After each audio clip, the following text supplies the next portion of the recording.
in fact a system, meaning education, that has been, frankly, burdened with a lot of responsibility in this society and not yet given enough resource to respond to that call. And I don't just mean money, and I'll talk about that in just a second. What we have seen, I think, as Congressman Scott talked about the history of the CBC's role in education, and we have been proud partners with the CBC and many of the members of the CBC for years and years and years. I think about Major Owens and the opportunity to learn standards, and I think now of Shaka Fatab, bravely, boldly talking about equity and adequacy until people want to shoo him away and say stop already. There are so many members of the CBC that have been fighting various pieces of the education as a civil rights battle for years and years and years. And for that, we are proud to stand as partners with them in that effort. I think from an education standpoint, the debate has shifted a little bit. We face less of a battle about access now, and more of a battle about two things: equity and quality.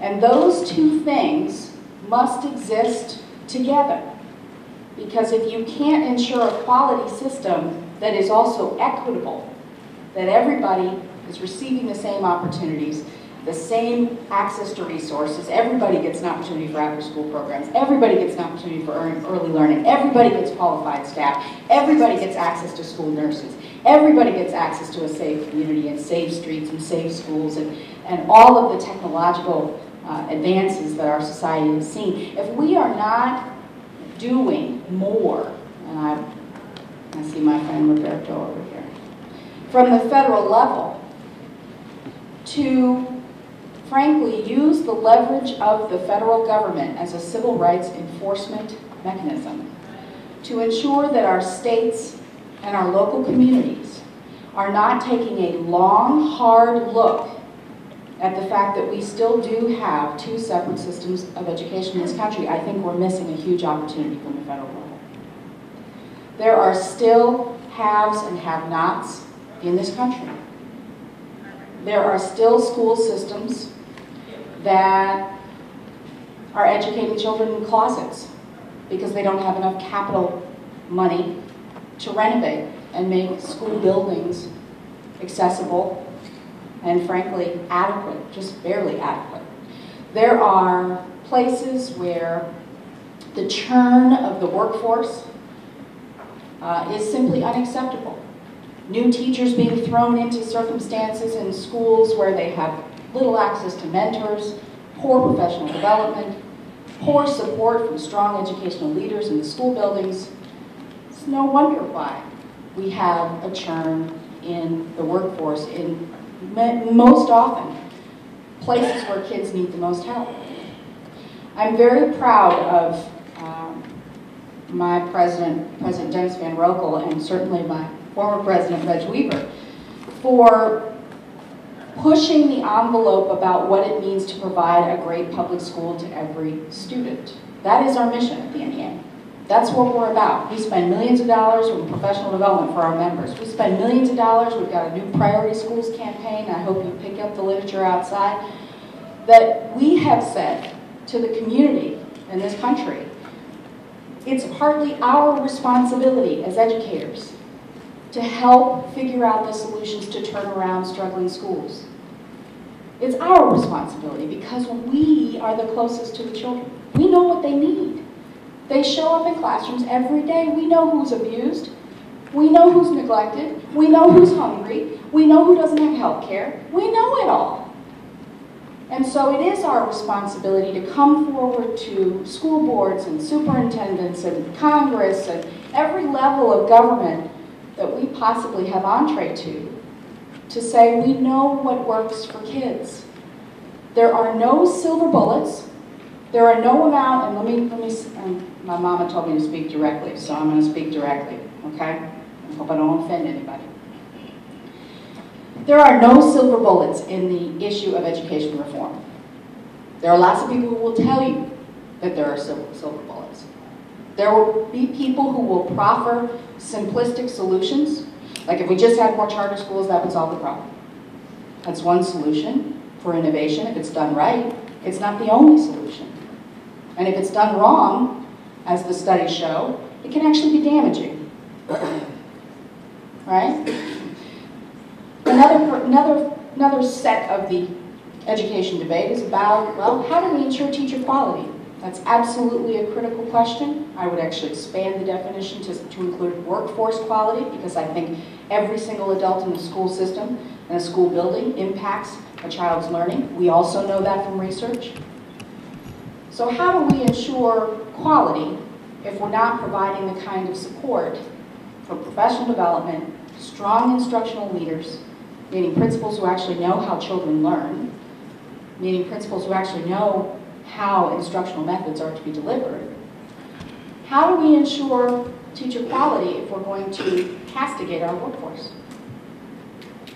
How do we do that? How do we create an environment in which we all have a stake in student success and no one particular part of the system feels shut out, denigrated, put down, attacked, but everybody feels welcome? Right? So again, I'm speaking a little truth to power here. There are folks who believe that if you simply, as Congressman Scott pointed out, you simply fire all the teachers or half the teachers in the school building, that radically something magical is going to happen in that building. Especially in rural communities. Where in the world are you going to get people to replace half the staff? Why have we forgotten our fundamental roots as community organizers, that you build from within and you build your own? If you have a problem with folks, you reach down and you lift them up. That is a central tenet of our culture. That's what we've always done. And yet there are people out in the debate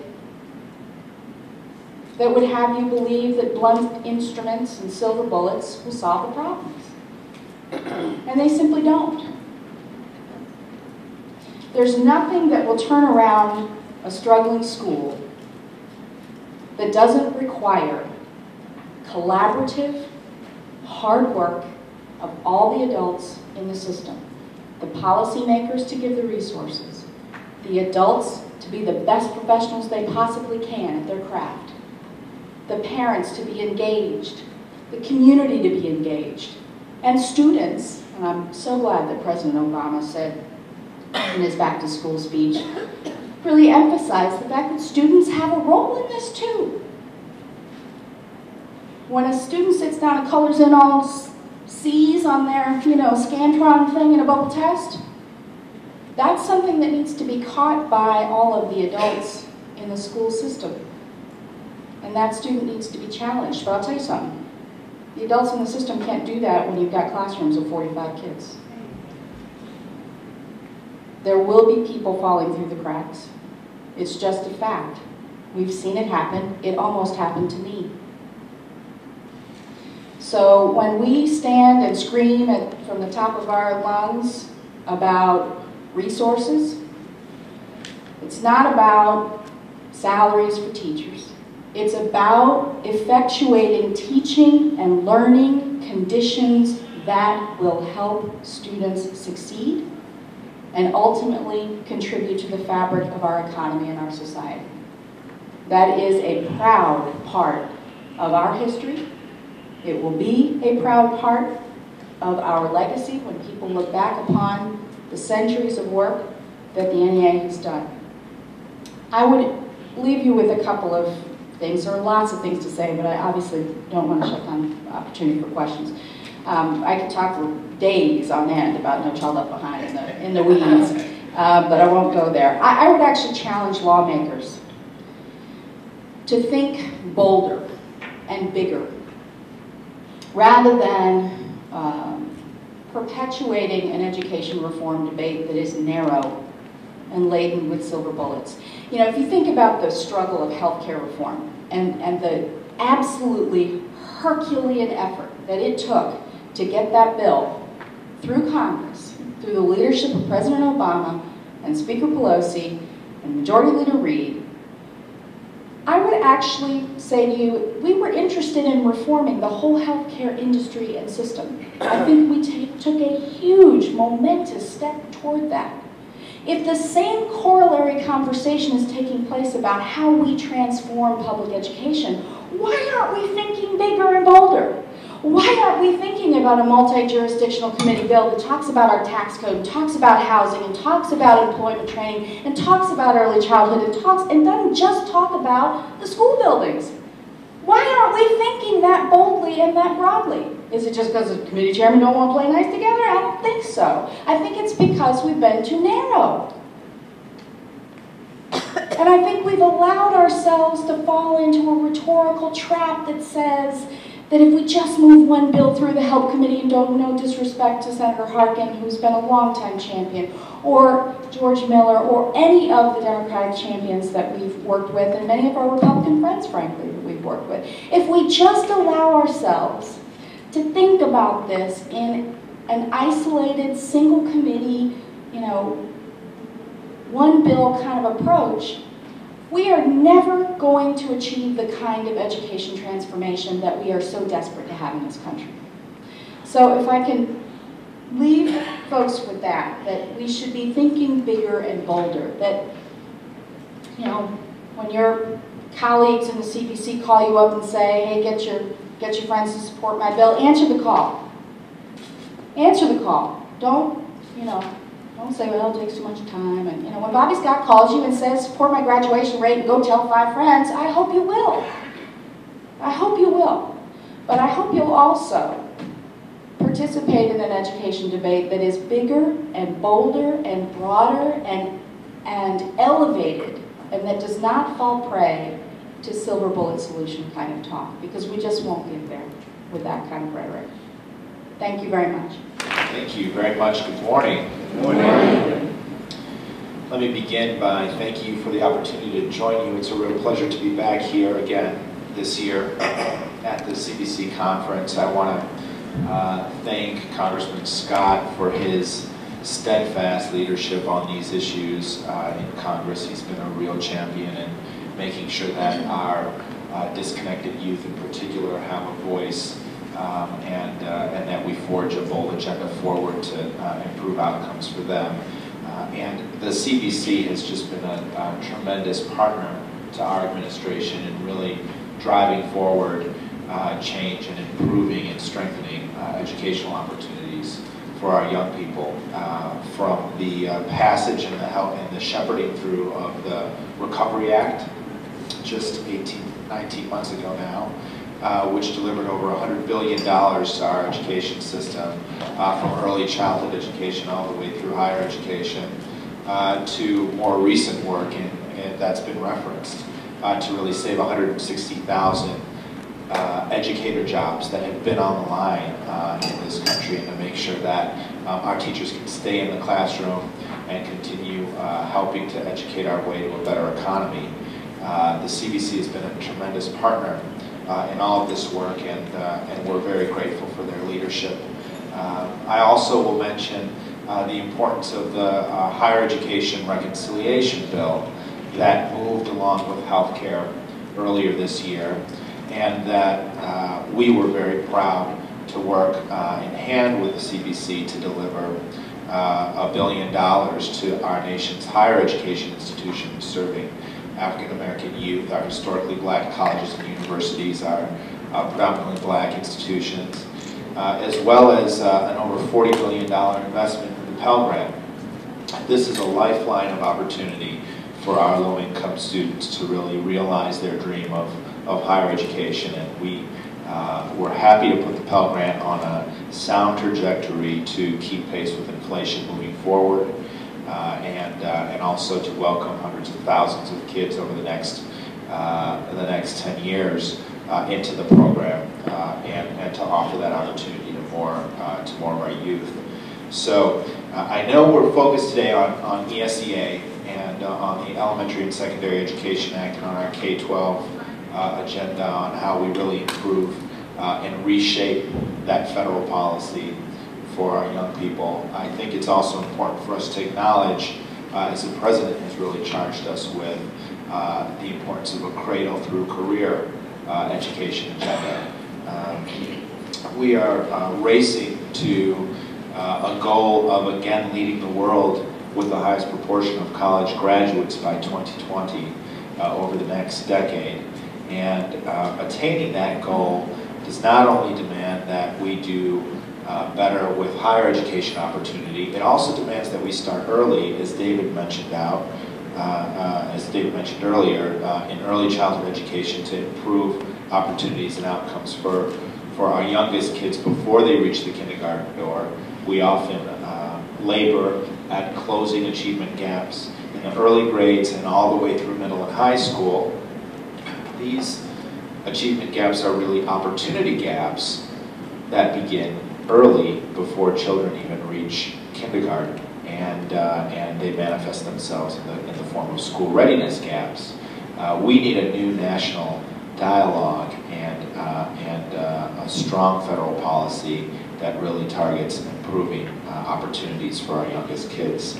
But let me focus just briefly here, and I will try to be brief so that we have some time for a conversation on ESEA and on this critical statute that is really meant to drive equity and opportunity that was framed 45 years ago.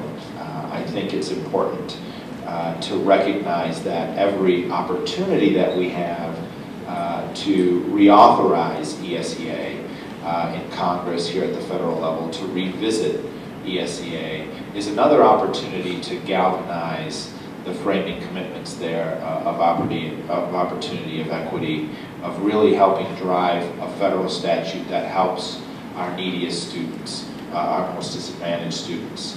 And what the President certainly points out to us is that it's clear today that delivering competitive education that prepares all of our students for college and for career is, while it was once just a pathway to opportunity, today that is a prerequisite for opportunity. We are in a new global economy. We are in a new job market. As we move forward, as we look toward our future economic standing in the world, and as we look to our future national security, our ability to deliver on complete and competitive education for all of our students is critical. But beyond even that economic imperative, there stands a moral imperative to do more to ring true, if you will, to the principles, the framing principles of ESEA.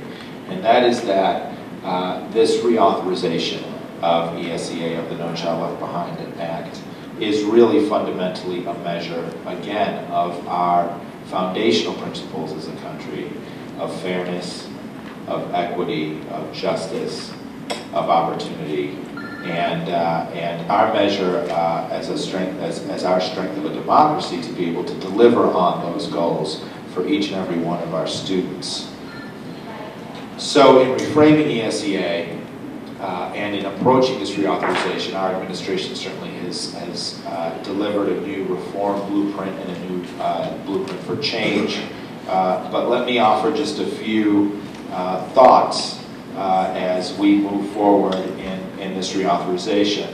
The first is really our commitment and our responsibility collectively to challenge the status quo in our system and to do more to deliver on that change and on that opportunity for every student. The second is to make sure that our system is truly aligned to college and career readiness, to the types of relevant and rigorous skills that our students and knowledge that our students are going to need to be able to succeed. Third, to do more to sharpen and strengthen our focus on equity across our system. And then finally, to do more to foster and to spur innovation. Essentially to develop a new set of solutions. There is no silver bullet, as Kim very adeptly pointed out, in education. We need a comprehensive set of solutions to better meet the charge of closing the achievement gap. As we look toward the status quo and the need to challenge the status quo in our system, We need to look no further than some of our international rankings as a country that shows that we have slipped, even in critical subjects like math, science, engineering.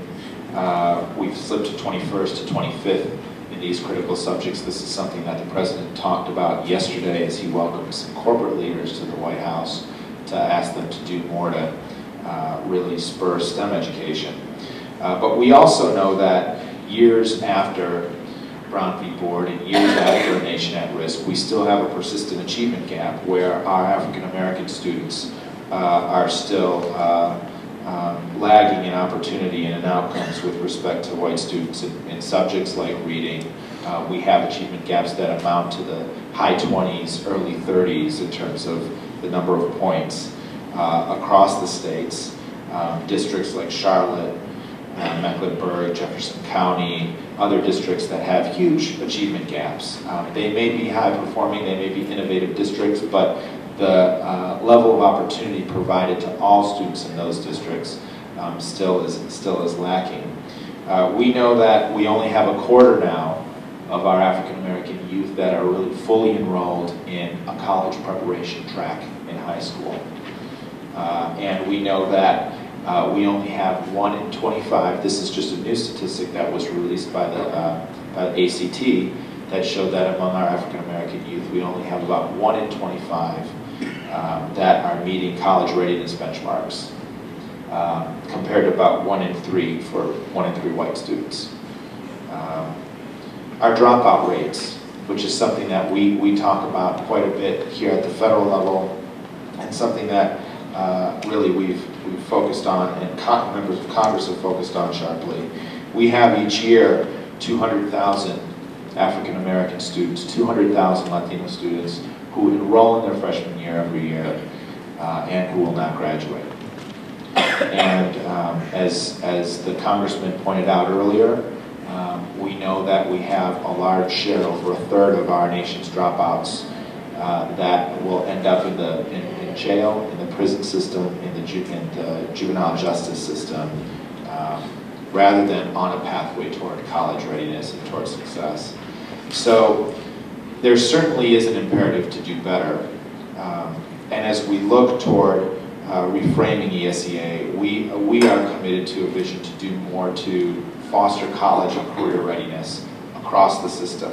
That obviously begins with doing more to make sure that we're raising standards, so that standards prepare all of our students for college and career readiness. And here we know that we've currently had disparate standards academically across the states. You know, in a subject like 8th grade math, we've had states that have a 70-point gap between what they consider proficient for students in math. And that's not at all a recipe that's going to help us be competitive moving forward. So we've embraced and called upon states to do more to ensure that all of their standards are college and career ready by the time students graduate, that we have a system that really is well articulated and that helps students keep progress toward those standards. We need a new next generation accountability system to fix some of the failings of No Child Left Behind. We need a growth model system that does more to measure the progress of our students. We need to move away from a one-size-fits-all label for our students and for our schools, where we have over 30,000 schools today failing AYP, and we're unable to marshal the resources nor the attention that's needed to really intervene in our schools that are persistently low-performing. And we know which schools those are. We have 2,000 of our schools, our nation's high schools, that can be linked to 75% of the students that are African American and Latino in this country that drop out.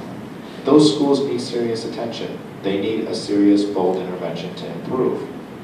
We need to support that intervention at the federal level, and we need an accountability system that is properly tailored to focus the support on our neediest schools, as well as to recognize and reward our schools that are making progress in closing the achievement gap, that are making progress in spurring growth for our students. So we want to move away from this one-size-fits-all system. We certainly need to do a better job with respect to our assessment system. And our administration has committed $350 million to support 44 states as they develop new, innovative sets of assessments that are aligned to college and career readiness. We must do better than a fill-in-the-blank bubble test for our students that really is not a good measure of how they're learning, how they're progressing, how they're measuring up. So we want to develop a new set of performance tasks, a new set of formative assessments, a new set of project-based learning that can be captured so that we have a better sense of how our students are progressing, how they're learning. And one of the most important reforms to ensure that we're promoting college and career readiness is to really take on a new agenda to reframe and reform the preparation, the development, the evaluation, the advancement of our nation's teachers. This is one of the most important professions in our country. We must have a system that's in place that actually helps ensure that we are focusing on effectiveness, we're doing more to help our teachers that need the most help achieve and succeed and excel, and that we have a system in place that actually has some pathways toward advancement so that our most talented teachers can serve as resources, collaborate with new teachers, serve as mentors, serve as instructional leaders across our system. And so we're committed to reframing ESEA as well as to providing the resources to be able to do better there. Key to our communities is also making sure that we are growing our teaching force of teachers of color. We now have our students in our public schools, over 35% of our students are African American, Latino students in our schools, and yet less than 5% of our teachers. So we must do better there, and we are committed as an administration to embarking on a path to fulfill that goal as well. Sharpening and focusing on equity is critical, and our administration recently launched a new equity commission to focus on questions of adequacy across our system. We published in the Federal Register a new call for applications for nominations, and we're going to have a new set of national experts that can foster a national dialogue and help us lead a national conversation on driving adequacy and finance equity across our system. This is a critical and important issue if we're really going to turn the corner on closing the achievement gap. We also can do more to improve ESEA to leverage greater resources at the state and at the local level, where we have the lion's share of resources focused on education, to do more to make sure that we leverage a greater share of those resources on our schools that need them the most, and that there's an equitable distribution of those resources. We don't have full control of those resources from the federal level, but we do have mechanisms in Title I that we can exercise to make sure that that happens. We want to be sure that we have an equitable distribution of our most talented teachers. Our students, our African American students, our schools that serve predominantly African American students have teachers that that are disproportionately out of field. We need to do a better job to make sure that we have our most talented teachers in our schools that need them the most, and that we're measuring that metric, that we're collecting greater information about that. And then finally, on school discipline, this is an issue that is often overlooked, but we have our African American students are 3 times more likely to be suspended today. And we have seen an increase, actually, since No Child Left Behind was enacted in suspensions. There's 250,000 more students that have been suspended since that law's been passed. So we need a new national conversation and policy directed toward school safety and toward positive behavioral supports to help support our nation's schools, school leaders, our nation's teachers in constructively addressing behavioral issues so that we are able to focus in on this challenge of disproportionality in terms of suspension. And then finally, let me just mention this agenda to really spur and foster innovation. This is not to say that we shouldn't attend to the fundamental challenges in our system. We need to do more there. But we also need to do more to foster the growth of new solutions and of effective solutions that will help us close the achievement gap. And here in education, we don't do as much as other sectors traditionally around questions like research, evaluation, and development. You look at the medical sector, you look at the business sector. These sectors invest billions a year in research and development. We need that benefit in the education sector. We need to do more to marshal resources, to test what works, to test things, to learn what works, to call upon other partners in the nonprofit sector, in the community-based sector, and across the sectors that touch our young children, to make sure that we're developing a new crop of solutions to help accelerate student learning, to help engage learners, to help us close the achievement gap, to help meet the comprehensive needs of our students, to leverage resources for their social emotional needs. So we've launched a new Investing in Innovation Fund, and we're proud to be able to recognize a set of 40 winners in that fund. We had 1,700 applicants for the Investing in Innovation Fund, and a slot of great applicants, and a whole slot of new solutions that are coming from the local level and from the state level. And we need a federal blueprint that's going to help support that. So with that, thank you very much. It's been great joining you, and look forward to the discussion.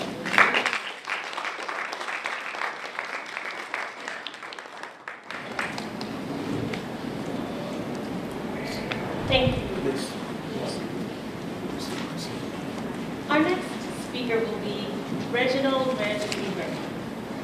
Reginald Weaver currently serves as the Vice President of Education International, a 394-member organization representing nearly 30 million teachers and education workers in 171 countries. He travels nationally and internationally, working tirelessly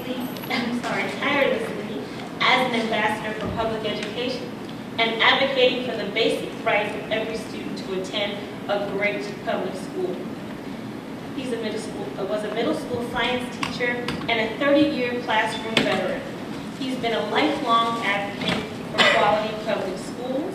He has been recognized as an expert on public education issues, serves on numerous boards, and has testified before Congress on federal education policy, and frequently provides a critical voice on public education for a number of national publications, including the New York Times, USA Today, and the Washington Post, along with decision-maker publications such as Congressional Quarterly, Education Week, and Education Daily.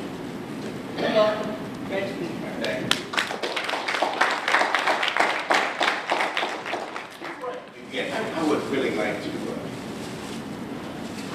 I believe in giving recognition to folks that do things for you.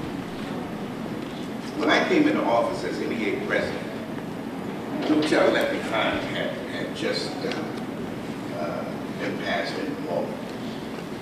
And you can imagine a green person such as myself going into these congressional offices talking about No Child Left Behind and what should or should not continue to exist. It's always nice and it's always good to be nice to people because you never know when you will see them again. And I will always recognize these brothers because when I would go in to talk with congressional people about No Child Left Behind, these cats were there. And sometimes, you know, some people, they get up here and don't want to talk to anybody that's not up here. And so when you go in, you have to talk to some of these folks. But Roberto and David, they always kept things grounded. And I will always be grateful to these cats because they give these cats a good round of applause.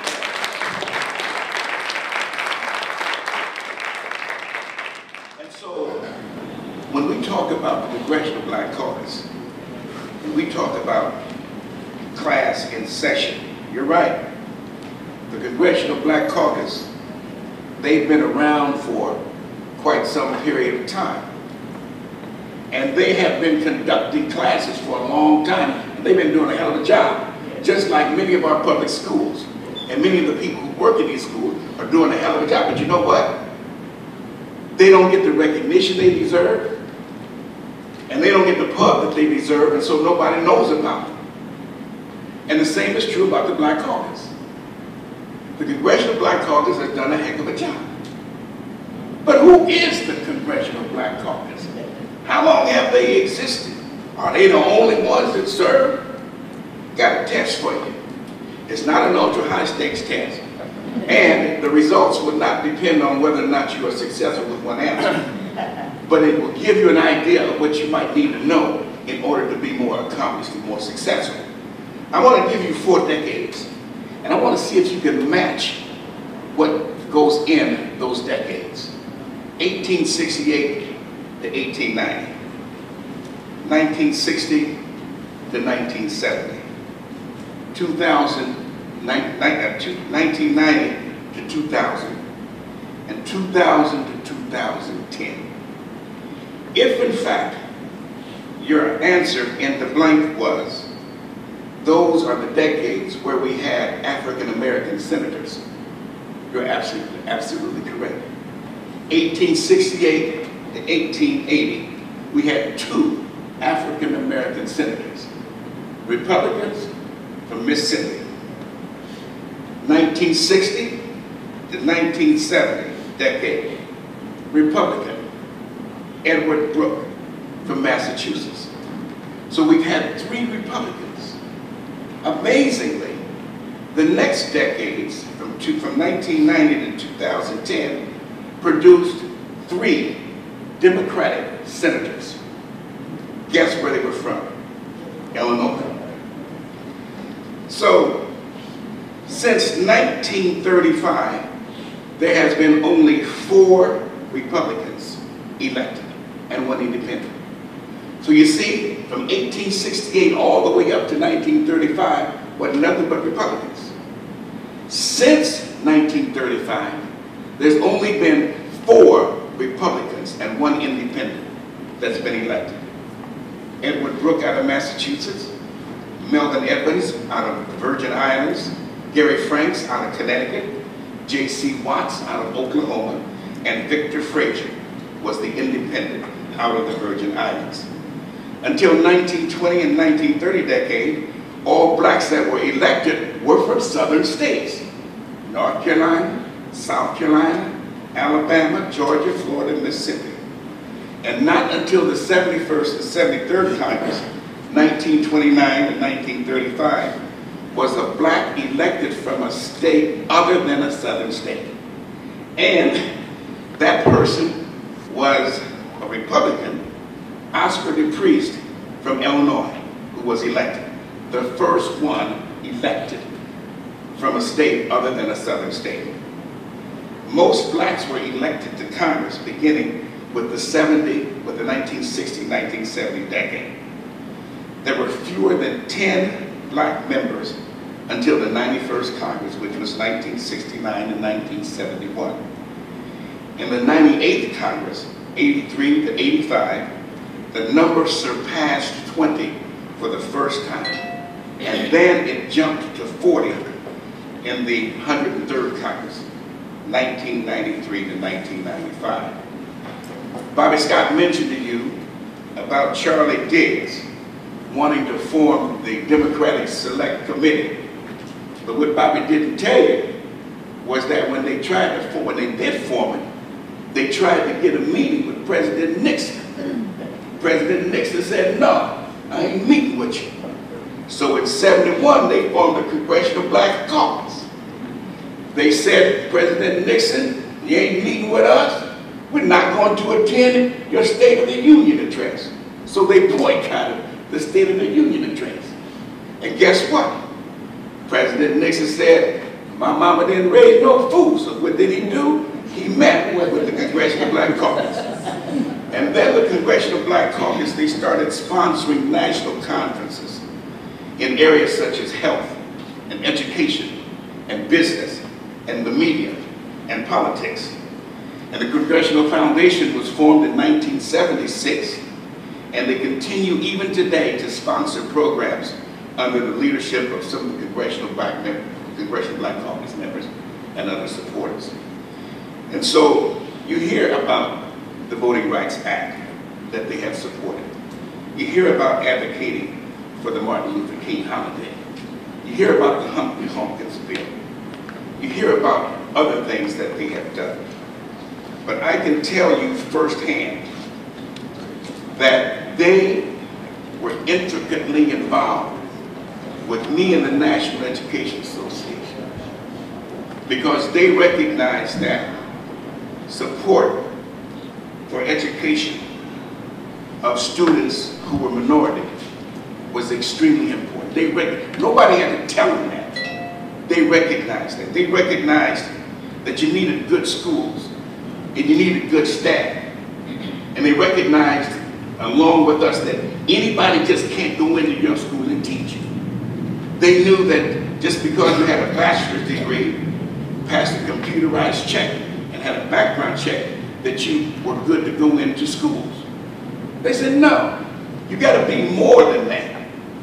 They said it is irresponsible to send unqualified people into classrooms where Ray Ray, Junebug, Little Willie, and Too Sweet are. Because they know that Ray Ray, Little Willie, Too Sweet, and Lakita gonna run their ass right on out. And it's not because, and it's because Ray Ray, Little Willie, and Too Sweet deserve to have the same highly qualified teacher as everybody else. That's what the Black Caucus recognized. And they wouldn't let anybody else tell them anything different. They recognized that there needed to be equal access to opportunity and equal access to resources. They knew that it was not right for some kids to have a per pupil expenditure of $8,000 and another group of students to have a per pupil expenditure of $20,000. Because they're so, and then be tested on the same, and they expect the same results. There is so much that you can do. As a classroom teacher, I know. There is so much more that you could do with a per pupil expenditure of $8,000 as opposed to a per pupil expenditure of $20,000. Just ask anybody. They recognize that high stakes tests should not be used to determine the future of a child. They saw that. When some people try to say that it's only test, and only the test should be used, they say, there ought to be multiple measures that are used to determine the success of kids. They recognize the importance of parental involvement, folks. Absolutely critical. They recognize that, see, when I went in to talk to these cats, they didn't try to say, well, you are to blame. You, just because you are a member of a union, you are to blame. Well, you know what? Yeah, I'm a union member, but I'm a parent, I'm an educator, and I know just as much about it that you.